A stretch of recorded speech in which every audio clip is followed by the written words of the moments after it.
The state bank does not seem willing to leave anything to chance. On Thursday, it jacked up the policy rate by an aggressive 125 basis points in response to the shocking inflation print for June and a trade deficit that rapidly went off the rails in the last 2 months of the recently concluded fiscal year. The rate hike followed an earlier 150 basis point jump announced in May, which, though intended to moderate demand, seems not to have had the desired effect.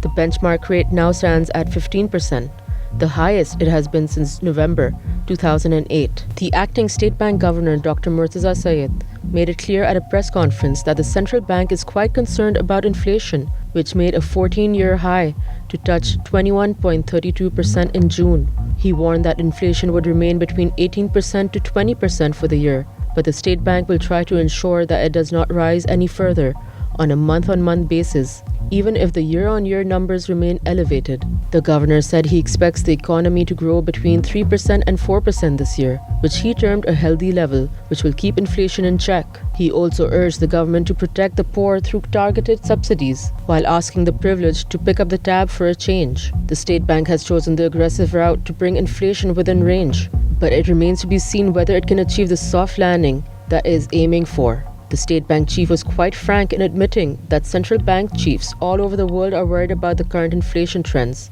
and seem unsure of how to tackle the situation. Both local and international observers have recently expressed fears that economies might be pushed into a recession by central bank zeal to control inflation through tighter interest rates. The Pakistani government must make necessary macroeconomic adjustments so that the pressure does not remain on the state bank to control inflation through monetary tightening alone.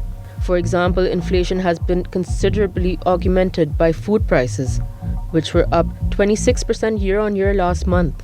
As the state bank governor pointed out, the central bank cannot rein in food inflation. It is up to the government to boost agricultural productivity and make sure any problems in the agri-supply chain that can disrupt markets are resolved in a timely manner.